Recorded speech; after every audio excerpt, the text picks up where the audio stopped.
오늘부터 로마서 강해하도록 하겠습니다. 첫 번째 말씀으로 하나님 나라의 신분증이라는 제목으로 말씀의 은혜를 함께 나누겠습니다. 전에 소속되어 있던 노회에서 노회사나 목사들에게 목사 신분증을 발행한 적이 있습니다. 저에게도 제 사진과 그리고 목사라는 신분이 담겨져 있는 신분증이 하나 주어졌는데요. 제가 오늘 여러분들에게 보여드리려고 아무리 찾아도 찾을 수가 없어요. 아마도 목양실 이삿짐이 다 다시 돌아와야 아마 찾을 수 있을 것 같은데 그 신분증을 받아놓고 제가 깊은 고민을 한 적이 있습니다. 도대체 이거를 어디다 써먹으라고 준 것일까? 한 번도 제가 그걸 누구에게 보여준 적이 없습니다. 왜냐하면 아무도 저보고 목사의 신분증을 보자고 말하는 사람이 없기 때문에 그런 것입니다. 어쨌건 그걸 왜 줬을까 이해가 잘 되지 않습니다. 하지만 그런 생각을 해봅니다. 우리가 사실은 신분증으로 설명할 수 없는 우리의 신분이 존재하지 않는가 하는 것입니다. 물론 나의 직업을 증명하고 혹은 나의 어떤 신분을 증명할 수 있는 이 증명서라는 게 항상 존재하지 않습니까? 직장에서 재직증명서를 떼올 수 있고 학생들은 재학증명서를 떼올 수도 있고 저도 노회 소속 증명서나 교단 소속 증명서를 이렇게 발급받을 수 있습니다. 하지만 세상에서 이렇게 증명서를 발급해 주지 않고 신분증을 발급해 주지 않지만 우리에게 주어진 하늘의 신분증이 있지 않은가? 여러분 어떻게 생각하십니까? 여러분이 그런 신분을 가지고 계십니까? 그리고 그런 신분증을 가지고 계십니까? 세상 사람들은 우리가 뭘 하는지 그리고 어떤 직업을 가졌는지 궁금해할 수 있습니다. 그리고 그것을 서로 증명하면서 그렇게 신뢰를 확인하곤 합니다. 자, 그렇다면 여러분, 하나님께서 우리에게 너는 누구냐라고 묻는다면 우리는 어떤 신분증을 내밀어야 하겠습니까? 사람들이 세상을 살면서 네 가지 질문에 대해서 분명히 답이 있는 사람이면 성공한 사람이다, 성공한 인생이다 이렇게 말을 한다고 합니다. 첫 번째가 무엇이냐면요. 나는 누구인가 하는 존재에 대한 질문입니다. 내가 누구냐? 여러분 정신질환을 가지고 있는 분들에게 나타나는 공통적인 특징이 뭐냐면 내가 누군지를 잘 모른다는 거예요. 내가 누군지에 대해서 설명하기가 어렵다라는 것입니다. 두 번째는 여러분, 나는 어디에 소속되어 있는가 하는 것입니다. 즉 소속감이죠. 여러분 우리가 그리스도 안에 소속되어 있는가 아니면 그리스도 밖에 있는 세상에 소속되어 있는가. 우리가 세상을 살아가지만 우리는 그리스도 안에 거한다라는 것이 여러분 우리의 진짜 소속 아니겠습니까? 이것에 대해서 우리가 자신 있게 답할 수 있어야 한다. 세 번째는 뭐냐면요. 나는 무엇을 하는 사람인가 하는 질문입니다. 이것은 여러분 사명에 관한 질문입니다. 사명에 관한 질문. 하나님께서 나로 하여금 너는 무엇을 해야 한다라고 나에게 그 일을 맡겨주셨는가 하는 것입니다. 우리가 이걸 못 찾으면요. 우리가 헤매게 돼 있습니다. 마지막으로 여러분 나는 어디로 갈 것인가 하는 질문에 대하여 우리가 답을 가지고 있어야 한다라는 것입니다. 미래의 문제입니다. 궁극적인 우리의 종착역이 어디냐? 그것에 관한 질문인 것입니다. 사랑하는 성도 여러분, 성도된 우리에게 이 네 가지 질문에 대한 분명히 답이 있어야 한다라는 것입니다. 여러분 오늘부터 로마서 강해가 시작되는데 사실 로마서 강해는 저의 꿈이기도 합니다. 정말 로마서를 잘 성도들에게 전하고 싶다. 로마서 말씀을 정말 찍고 씹고 빻아서 이걸 정말 이 어려운 성경을 정말 쉽게 성도들과 한번 은혜로 나누고 싶다라는 것이 제 꿈이고 바람이기도 했는데 오늘 드디어 시작을 합니다. 여러분 오늘 이 네 가지 질문에 대한 답을요 우리가 로마서를 통해 발견해야 한다라는 것입니다. 이 로마서 말씀을 통해서 이 어려운 말씀이지만 그러나 이 말씀을 통해서 우리가 이 네 가지에 대한 답을 우리가 할 수 있어야 우리의 진정한 신분 하나님께서 자 당신 누굽니까? 라고 얘기했을 때 우리가 내밀 수 있는 나의 본질적인 신분증이 만들어지게 될 것이다라는 것이죠. 오늘 이 질문을 그리고 이 질문에 대한 대답을 찾아가시는 우리 성도들 되시기를 주의 이름으로 축원합니다. 자, 로마서는요, 바울에 의해서 주후 57년에서 58년경에 기록된 성경입니다. 바울이 아직 로마에 도착하기 전 로마인들에 대한 어떤 책임의식, 그들에 대한 깊은 애정을 가지고 이 책을 기록하기 시작합니다. 로마서는 크게 두 부분으로 나눌 수 있는데요. 1장에서 11장까지는요, 하나님의 의에 대한 어떤 신학적이고 신앙적인 부분에 대한 설명이 주어지고 있고요. 12장부터 16장까지는 실제적인 교회 생활에 관한 말씀이 기록되어져 있습니다. 그래서 사실은 1장부터 11장까지의 내용이요, 좀 어렵긴 해요. 하지만은 이 말씀을 한꺼번에 많이 먹으려 그러면은 우리가 소화를 못하니까 어떻게든지 이 말씀을 좀 잘게 쪼개어서 이 말씀 한 절 한 절을 우리가 살펴볼 필요가 있겠다라는 것입니다. 자, 오늘은 로마서의 서론격에 해당하는 부분입니다. 바울의 인사말이 기록되어져 있는데요. 우리는 이 바울의 인사말 속에서 바울의 신분이 어떤 신분이고 우리의 신분은 또 어떠해야 하는지를 함께 생각해 볼 수 있어야 한다라는 것입니다. 자, 로마에 있는 성도들은요, 아직 바울을 한 번도 만나본 적이 없어요. 바울 역시도 로마의 성도들을 만나본 적이 없습니다. 로마의 성도들은요, 12사도에 대한 이야기는 들어봤지만 이방인의 사도였던 바울의 이 사도됨에 대해서는 다들 좀 퀘션이 있었어요. 바울이 진짜 사도는 맞아? 이런 의심 말입니다. 그 중에는 어떤 사람은 그 사람 말이야, 그 자칭 사도야 그거. 옛날에 우리를 핍박하던 자가 이제는 사도가 되었다고 그렇게 얘기하는데 누가 그 사도라고 취급을 해줘? 이런 비방과 의심을 받고 있었던 바울 사도의 이 편지가 이 로마의 성도들에게 전달되었다. 그래서 어떻게 보면 인사말이기도 하지만 내가 누구인가에 대한, 하나님 안에서 나의 신분이 무엇인가에 대한 이 바울 사도의 고백이기도 하고, 그리고 성도들을 향해서 당신들은 누구입니까? 나는 이런 사람인데, 이런 질문이 담겨 있는, 그리고 그것에 대한 답변이 담겨 있는 그런 본문이기도 합니다. 자, 먼저 여러분, 오늘 사도 바울은요, 신분이 분명했다라는 것을 우리가 알 수 있습니다. 자, 바울은 자신의 신분을 예수 그리스도의 종이라고 고백하고 있습니다. 여러분 꼭 기억하십시오. 바울의 신분은 예수 그리스도의 종입니다. 그럼 우리의 신분은요? 우리의 신분도 예수 그리스도의 종입니다. 자, 오늘 1절 말씀 한번 같이 읽어보겠습니다. 시작. 예수 그리스도의 종 바울은 택정함을 입었으니. 자, 예수 그리스도를 믿음으로 말미암아 종이 됨과 동시에 하나님의 자녀가 되었습니다. 자, 요한복음 1장 12절도 한번 같이 읽겠습니다. 영접하는 자, 곧 그 이름을 믿는 자들에게는 하나님의 자녀가 되는 권세를 주셨으니. 자, 에베소서 1장 7절도 읽어보겠습니다. 시작. 우리는 그리스도 안에서 그의 은혜의 풍성함을 따라 그의 피로 말미암아 속량 곧 죄사함을 받았느니라. 예, 우리는요, 아주 이중적인 그러나 극단적인 신분을 동시에 가지고 있다라는 것입니다. 우리는 종인과 동시에 우리는 자녀라는 것입니다. 여러분, 사실 우리 한국 사회에서 이 두 가지가 같이 적용되기는 어렵습니다. 어떻게 종이 자녀가 되며 자녀가 어떻게 종이 되겠습니까?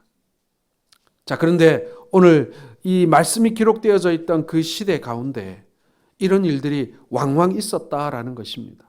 분명히 종의 신분을 가졌는데 그 주인이 그 종을 어여삐 본 거예요. 우리 집에서 이 종과 종 사이에, 남종과 여종 사이에 태어난 아이가 어릴 때부터 너무 똘똘하고 너무 사랑스러워가지고 주인이 꼭 자기 아들처럼 이 종을 사랑하다가 어느 날 자신의 호적에다가 이 종을 아들로 올려놓은 거예요. 그러면 아들이 될 수 있었어요.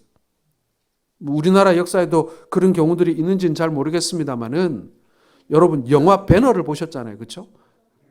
배너가 물론 가상의 이야기이긴 하지만 그 시대를 잘 담고 있는데 그 배에서 노를 젓던 노예가 어떻게 됩니까?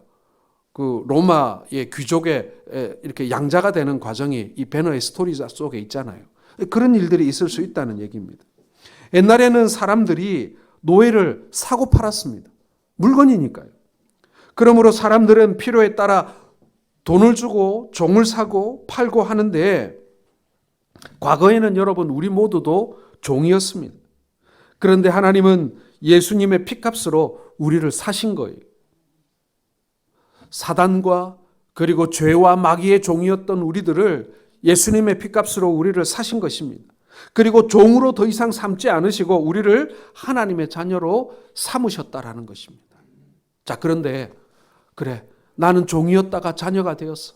내가 비록 자녀가 되었지만 그러나 내 마음은 늘 종처럼 감사의 마음으로 내가 아버지를 섬기고, 내가 또 어떻게 보면은 종은 아니지만은 내가 종들보다 더 내가 아버지를 위해서 열심히 일할 수 있어야 되겠다.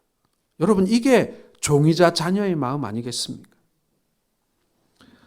사도 바울은 자신의 신분을 그리스도의 종이라고 말하고 있습니다. 바울 사도가 하나님의 자녀라고 일컬음을 받을 만한 그런 일이 없어서 스스로 종이라고 칭했겠습니까? 구약시대에는 종에 관한 규례가 나오고 있습니다. 구약 성경에 그 규례들이 기록되어져 있는데, 그 규례에 따르면요, 종은 평생도록 종으로 사는 것이 아니었습니다. 최소한 이스라엘의 종은 그랬어요. 6년 동안 종살이를 하다가 7년째가 되어지면 그 주인은 그 종을 자유인으로 풀어줘야 합니다. 이것이 하나님이 정하신 율례예요. 자, 그런데 7년이 되어도 자유를 얻지 않는 종이 있었다라는 것입니다. 자, 출애굽기 21장 5절과 6절을 같이 읽겠습니다. 시작.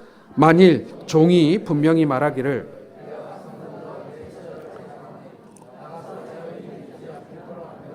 상전이 그를 데리고 재판장에게로 갈 것이요, 또 그를 문이나 문설주 앞에서 데리고 가서 그것에다가 송곳으로 그의 귀를 뚫을 것이라.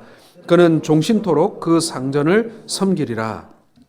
다시 말해서 자유인이 될 수 있음에도 불구하고 스스로 종이 되는 사람이 있었다라는 것입니다. 이들을 우리는 귀뚫은 종이라고 부른다라는 거예요. 이 귀뚫은 종들은 평생을 종으로 살게 되는 사람들입니다. 타의에 의해서가 아니라 자의에 의해서 말입니다. 사도 바울은 우리처럼 예수를 믿고 구원을 얻었습니다. 그러므로 사도 바울은 하나님의 자녀입니다. 그러나 사도 바울은 자신을 소개할 때 예수 그리스도의 종이라고 부르고 있는 거예요. 이 사도 바울은요, 스스로 하나님의 자녀로 살기보다는 예수 그리스도의 종으로 살기로 작정하였다라는 것입니다. 스스로 귀뚫은 종으로 살기로 작정한 것입니다. 여러분, 그렇다고 해서 바울 사도가 하나님의 자녀가 아닙니까? 그건 아니에요. 하지만 스스로 귀뚫은 종처럼 스스로의 자유를 어떻게 보면은 내려놓고, 내 마음대로 세상에 나가 자유롭게 살 수 있는 자유를 내려놓고 내가 주의 종으로, 내가 주의 일을 감당하며 그를 위하여 살기를 원한다. 그분만을 주인으로 섬기며 살기를 원한다라는 결단을 따라 스스로 귀뚫은 종이 되었다라는 그 고백이 나는 예수 그리스도의 종이다 라는 말의 뜻인 것입니다. 하나님의 자녀로 사는 것도 복되지만 예수 그리스도의 종으로 사는 것 역시 복된 줄로 믿으시길 바랍니다. 여러분은 하나님의 자녀입니까? 그리고 하나님의 종입니까? 그런데 여러분, 이 종으로 산다는 것은요, 단순히 자기 선언으로만 끝나는 게 아니에요. 나는 자녀이지만 나는 종으로도 살겠다. 이것이 여러분 말로만 되는 것이 아니라 이 실제적인 종의 삶이 있어야 되지 않겠습니까? 종이 되기 위해서는요, 세 가지를 부정하는 삶을 살아야 해요. 첫 번째가 뭐냐면요, 나는 주인이 아니다라고 부정해야 된다. 나는 주인이 아니다라는 것을 인정해야 돼요.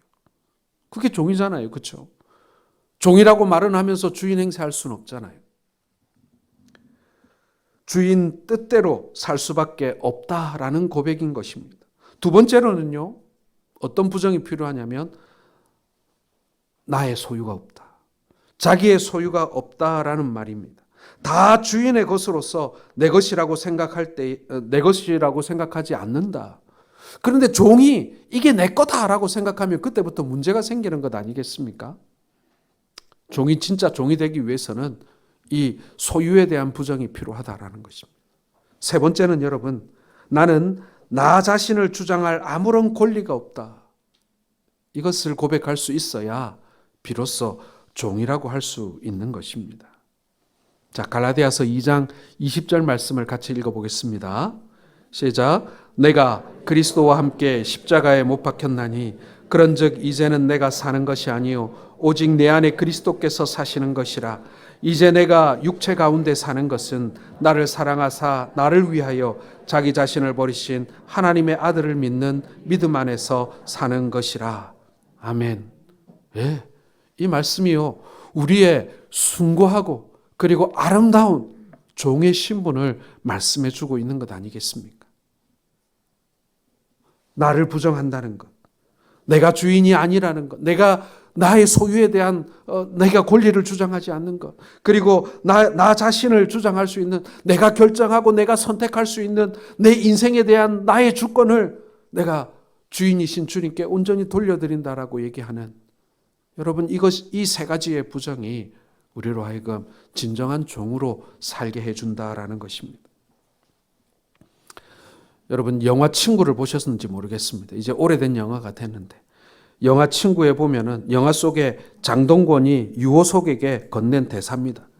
내가 네 시다바리가, 이런 대사가 있습니다. 여러분, 이 시다바리라는 뜻은요, 밑에 사람, 부하라는 의미의 은어 아니겠습니까? 우리는 얼마든지 그리스도의 시다바리로 살 수 있어야 한다. 그분의 종으로 우리가 살 수 있어야 한다. 그런데 그 종의 역할이 얼마나 소중하고 숭고한지, 그리스도를 위해서 종이 되었던 바울처럼 여러분, 우리도 그리스도의 종이 되어 주님만을 위해 살 수 있기를 주의 이름으로 축원합니다. 두 번째로 여러분, 오늘 사도 바울은요, 사명이 분명했던 사람이다라는 것입니다. 그의 인사말 속에 그게 담겨져 있어요. 자, 5절 말씀 같이 읽겠습니다. 시작. 그로 말미암아 우리가 은혜와 사도의 직분을 받아 그의 이름을 위하여 모든 이방인 중에서 믿어 순종하게 하나니. 자, 은혜와 직분은요, 여러분, 따로 받을 수 있는 것이 아닙니다. 은혜 따로, 직분 따로, 그게 아니에요. 은혜 받은 적 없는 사람이 어떻게 직분을 받을 수 있겠습니까? 그리고 직분을 받은 사람이 직분으로 일합니까? 아니죠, 여러분. 내가 목사이기 때문에, 내가 장로나 집사이기 때문에 그 직분 가지고 일하는 게 아니에요.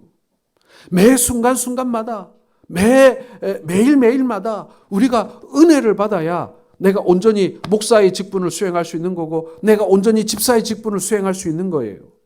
은혜 없으면 그 직분이 도리어 우리에게 뭐가 된다고요? 독이 될 수 있어요. 은혜 없이 목사하고, 은혜 없이 집사하고, 그럼 뭐가 되겠어요? 사기꾼이 되거나 아니면 걸림돌이 되거나 그렇게 되는 거예요. 은혜와 직분은 따로 말할 수 없습니다. 예수 그리스도의 은혜로 구원받은 사람은요, 믿지 않는 자들에게 예수님을 전하고 믿고 순종하도록 해야 할 사명이 있습니다. 다시 말해, 이 사도로서 이 세상을 살아가라고 부르신 것이다 라는 것입니다. 원래 사도 바울은 은혜 받기 전에 예수 그리스도를 믿는 사람들을 핍박하는 사람 아니었습니까? 스데반 집사가 순교할 때 그 옆에서 팔짱을 끼고 구경하며 당연하다고 생각했던 현장 책임자였습니다. 예수님 믿는 사람들을 죽이기 위해 살기가 등등했던 종교 경찰이었습니다. 그런데 이 바울이 예수님을 만났어요. 그리고 용서를 받고 은혜를 입었습니다. 그런데 사실 주님이 바울에게 사명을 주신 것은요, 고양이에게 생선을 맡긴 격이었습니다. 위태로운 일이었어요. 위험한 일이었어요. 얼마나 많은 사람들이 이 바울을 보면서 과거의 사울을 생각하며 이 복음에 대해서 거부감을, 아니 이 사역에 대해서 그가 하는 이 전하는 복음에 대해서 의심했겠습니까?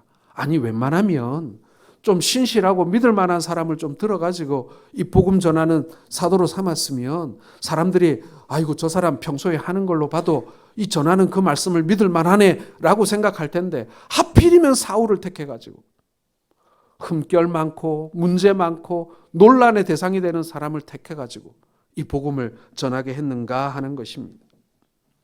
그럴 자격이 없는 사람인데 그 일을 맡겼으니 얼마나 은혜이고 감격이었겠습니까?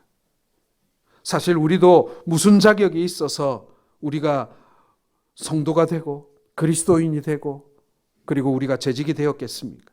모두 하나님의 은혜로 된 것임을 여러분 믿으시길 바랍니다. 이 은혜에 대한 의식이 없으면요, 내가 지금 은혜로 오늘 이 자리에 와 있고 내가 오늘 은혜로 이 직분을 감당한다고 이런 고백이 우리 가운데 사라지면요, 그때부터는 뭐가 되는 것일까요? 종을 가장한 주인? 아니, 주인을 흉내내는 종? 자기가 주인인 줄 아는 착각한 종? 뭐 이렇게 돼버리는 거예요. 그래서 바울의 사명은 이렇습니다. 그의 이름을 위하여 모든 이방인 중에서 믿어 순종하게 하나니. 바울은 자신을 이방인의 사도로 부름받았다라는 분명한 사명이 있었습니다. 그러므로 그의 평생을 이방인 선교에 바치게 됩니다.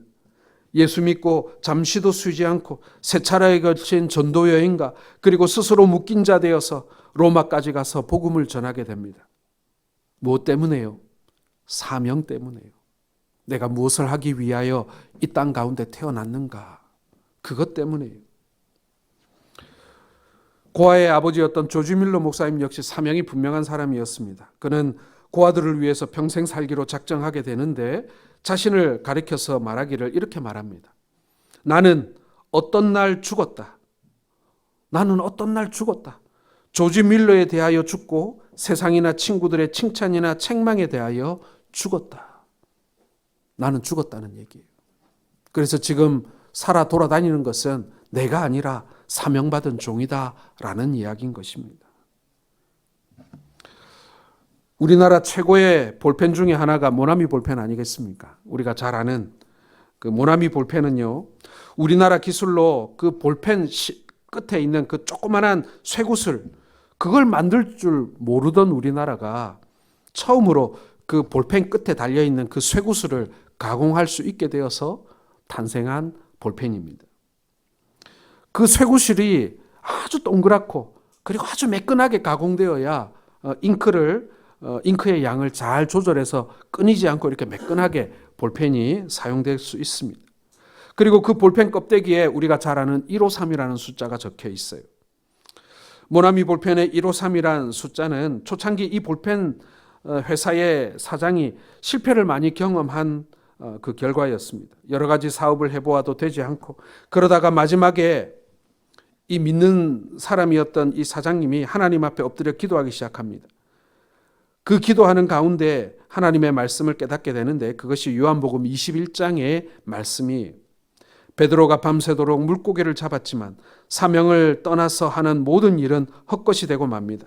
그러나 주님 말씀대로 그물을 배 오른편에 던질 때 물고기 153마리가 잡히게 되었다. 이 말씀을 기억하면서 새로운 사업의 첫 번째 그 제품에다가 153이라는 숫자를 새겨놓은 것입니다. 하나님께서 나를 이 땅에 보내신 사명을 위해 사업을 하겠다, 이런 결심을 하게 된 것이죠. 그리고 우리나라 최고의 회사일 뿐만 아니라 세계적인 회사까지 되게 됩니다. 이 153이라는 숫자 속에 그의 믿음의 고백 그리고 그의 사명이 담겨 있는 것입니다. 그런데 저는 이 사명이 우리 교회도 있는 줄 믿습니다. 우리 교회가 이제 곧 그렇게 소문이 날 겁니다. 물고기 교회라고. 어제도 저기 성북교회 당회원들과 권사님들이 우리 교회를 이렇게 방문하셨는데 제일 눈에 띄었던 게 뭐냐 그러니까는 저 벽에 있는 물고기였다라는 그런 얘기를 해줬습니다. 그리고 권사님 한 분이 저한테 그렇게 얘기하더라고요. 저 물고기를 보는데 내 마음이 뭉클해지더라고. 너무 저 물고기를 보는데 너무 이 가슴이 이렇게 조여오는 듯한 그런 뭉클함을 느꼈다. 이 얘기를 해주시더라고요. 여러분, 우리가 어떤 계획을 해서 저 물고기를 저기에 붙였던 간에 이제 동네 사람들, 우리 교회를 방문하는 사람들은 저 물고기를 보게 될 것입니다. 그리고 그 물고기가 153마리의 물고기를 뜻한다라는 것을 알게 될 것입니다. 베드로가 사명을 잃고 갈릴리 바다로 돌아가 아무리 그물질해도 고기 한 마리 잡히지 않았습니다. 그러나 잃어버린 사명을 찾아주시려고 찾아오신 주님을 만나고 배 오른편에 그물을 내렸더니 153마리의 물고기를 잡은 것처럼 여러분, 우리의 사명이 회복된다면 하나님께서 큰 복을 주실 줄로 믿으시길 바랍니다. 그리고 여러분, 우리 역시도 저 그물에 갇힌 153마리의 물고기 중에 한 마리가 바로 나라는 사실을 기억하시기 바랍니다. 그리고 아직 주님이 찾으시는, 아직 주님의 그물 안에 들어오지 않은 잃어버린 물고기를 주님께서 지금도 부르고 계신다. 그리고 그 잃어버린 물고기들을 주님께로 이렇게 불러 모으는 일이 여러분 우리의 사명인 줄 믿으시길 바랍니다. 이 사명이 분명한 우리 성도들, 사명이 분명한 교회 되시기를 주님의 이름으로 축원합니다. 마지막 세 번째로 여러분, 바울은 소속이 분명했습니다. 자, 6절 말씀 같이 읽겠습니다. 시작. 너희도 그들 중에서 예수 그리스도의 것으로 부르심을 받은 자니라. 자, 이 말씀은요, 우리의 소속이 어딘가에 대한 분명한 답이 담겨져 있습니다. 이 말의 의미는 우리를 부르신 주님께서 주님의 소유, 즉 예수 그리스도께 소속된 자가 되었다라는 의미가 아니겠습니까? 데살로니가전서 2장 12절 같이 읽겠습니다. 시작. 하나님께 합당히 행하게 하려 함이라. 자, 여기서 여러분, 자기 나라, 이것은 곧 하나님 나라를 말하는 것 아닙니까? 하나님 나라에 소속된 하나님 나라의 백성이라는 뜻이에요. 우리의 국적이 어딘가 하는 얘기입니다. 우리가 하나님 나라에 속했다는 것만으로 우리에게 큰 복입니다. 하나님 나라에 속한 백성은 모두 그리스도의 것이며 그리스도 안에 거하는 사람인 것이죠. 여러분, 지금은 터키가 EU에 가입돼 있지만 이 터키가 EU에 가입돼 있지 않을 때는요, 이 EU 국가에서 터키로 가는 것은 굉장히 쉽지만은 터키로 입국을 해가지고 거기서 EU 국가로 입국하기는 굉장히 어렵습니다. 저는 그런 경험을 한번 해본 적이 있는데 버스를 타고 그 국경을 한번 통과한 적이 있어요. 그런데 이 그리스에서 터키로 넘어갈 때는 굉장히 쉬워요. 그런데 터키에서 버스를 타고 그리스 들어갈 때는요, 굉장히 어렵습니다. 자, 그런데 한국 패스포드를 가지고 있으면 쉽게 통과를 합니다. 옆에 있는 버스에는요, 사람들이 그득 타고 있는데 그 사람들은 버스를 타고 이 버스 안에서 수속을 하고 이렇게 해가지고 통과하는데 한 3시간씩 기다리더라고요. 근데 한국 사람들은 버스에서 내려오라 그래요. 버스에서 내려와서 걸어서 이 입국 수속을 하고 이렇게 통과를 한 다음에 저기 휴게소에서 앉아서 기다리라 그래요. 저희는 밖에서 맑은 공기 마시면서 편하게 지내는데 다른 사람들은 이 버스에서 내리지도 못하고 화장실도 못 가고 3시간을 꼼짝없이 차 안에 갇혀 있는 것을 본 적이 있습니다. 예, 우리가 어느 나라 국적을 가진 사람이냐, 우리가 어디 소속이냐가 굉장히 중요하다는 사실을 알게 되었습니다. 여러분, 작년에 인도네시아에서 G20 정상회담이 있었습니다. 사실 세계는 처음에는 G7에서 출발을 했습니다. 주도적인 국가 7나라, 그 다음에 8나라가 돼서 G8이 되기도 하고 미국, 영국, 프랑스, 독일, 일본, 러시아, 이탈리아, 캐나다 이렇게 8개국이 세계의 정치와 경제를 주도하는 정상들이 모여 회담을 시작한 것이 발단이었습니다. 우리나라는 거기 낄 수가 없었어요. 그러다가 세계 여러 나라의 비평의 눈도 있고 해서 이 신흥공업국 5나라를 포함시킵니다. 중국, 인도, 브라질, 멕시코, 남아프리카 공화국이 거기에 포함돼요. 두 번째로 말이죠. 그런데 우리나라는 거기도 끼지 못했어요. 그러다가 그러니까 G13이죠, 그렇죠? G13에도 우리가 끼지 못하다가 아시아 외환 위기를 겪고 나서 1999년도에 이 G20이 탄생하면서 비로소 우리나라가 그 20개 국가 안에 포함되게 되어집니다. 그때 오스트레일리아, 브라질, 인도네시아, 이란, 나이지리아, 폴란드 그리고 한국이 거기에 포함되게 되었습니다.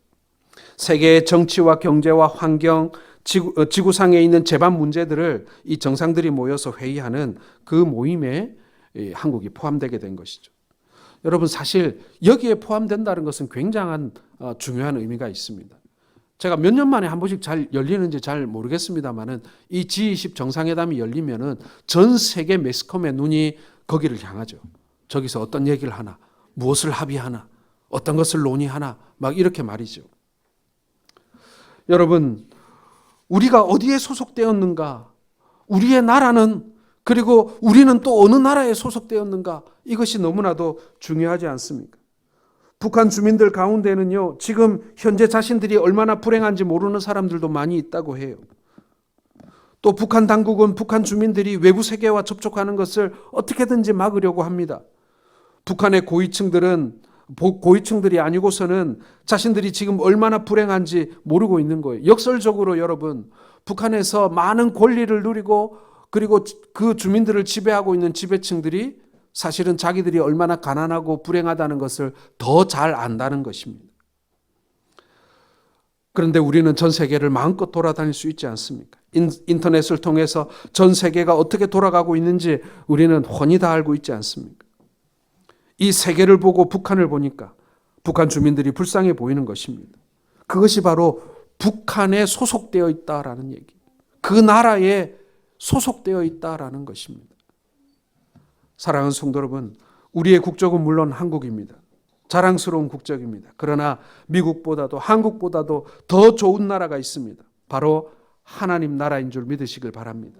우리가 하나님 나라의 소속이라는 것은요, 하나님으로부터 보호를 받는다는 의미고요. 여러분, 우리가 미국이라는 나라를 보면서 부러워하거나 혹은 대단하다고 얘기하는 것 중에 하나가 자기 나라 국민들 엄청나게 보호하잖아요. 그렇죠? 온갖 외교력, 심지어는 군사력을 동원해서라도 자기 나라 국민들을 빼갑니다. 2009년도에 한국계 미국인 여기자 2명이 간첩 혐의로 북한에 몇 개월 동안 이렇게 억류된 적이 있었어요. 그때 미국은 클린턴 전 대통령을 특사로 보내가지고 그 여기자들을 구출해냅니다. 미국은 살아있는 자국민들만 보호하는 게 아니죠. 우리 한국전이 끝난 지 벌써 70년이 넘어가는데 지금도 북한에 묻혀있는 미군들 유해를 이렇게 송환하는 그런 사업을 계속 벌이고 있습니다. 왜요? 그 나라 국적자이기 때문에. 죽으나 살아나 산 사람뿐만 아니라 죽은 사람들도 그 나라 국적자이니까 그 시신이라도 자기들은 챙겨가겠다라는 것입니다. 여러분, 미국보다 더 좋은 나라, 하나님 나라의 백성들은요, 이 세상에서 하나님께서 지켜주십니다. 주의 성령으로 말미암아 지켜주십니다. 보호해 주십니다. 끝까지 책임져 주십니다. 여러분, 이 신앙이 우리에게 있어야 하는 줄로 믿습니다. 그리스도 안에 속하여 하나님 나라의 백성이 되는 것, 이것은 우리가 가질 수 있는 최고의 신분증이며 최고의 신분입니다. 이것을 여러분 소홀히 여기지 마십시오. 우습게 여기지 마십시오. 이것을 자랑하시기 바랍니다. 이것을 가장 소중하게 여기시기 바랍니다. 옛날에 어느 집에 가보면 옛날에 임금님에게 우리 할아버지의 할아버지가 이 임명장 받은, 관리로 임명장 받은 그걸 뭐라고 하죠, 여러분? 무슨 서라 그럽니까? 그거를 이게 포구를 해가지고 이 갑오로 이렇게 가지고 있는 그런 집을 제가 본 적이 있습니다. 그리고 딱 저한테 보여주더라고요. 제가 신방을 가는데 딱 보여주면서 이게 그 임금님이 우리 몇 대조 할아버지에게 이 하사한 그 임명장이라고 보여주더라고요. 여러분, 우리의 신분증, 우리의 임명장, 우리의 소속이 어디입니까? 우리를 임명하고 우리를 불러주신 분이 누구십니까? 세상의 임금입니까? 아닙니다. 세상의 임금도 영광 때인데 그 왕 중의 왕이시며 이 세상을 지으신, 천지를 지으신 우리 하나님이 우리의 임명권자이고 우리의 왕이시고 우리의 아버지시고 우리를 불러주신 자이심을 여러분 믿으시길 바랍니다. 우리가 이 신분을 가지고 우리가 이 신분에 대한 자각을 하게 될 때에 여러분, 우리가 어떻게 우리 인생을 함부로 굴리겠습니까? 우리의 이 육신을 우리가 어떻게 함부로 세상에서 이렇게 막 좀 속된 표현으로 굴리며 살 수 있겠습니까? 말을 한마디 해도 내가 하나님의 자녀답게 말하죠. 내 신분이 누군데? 여러분, 이 마음 가지고, 이 신앙 가지고 살아가시는 우리 모든 성도들 되시기를 주의 이름으로 축원합니다.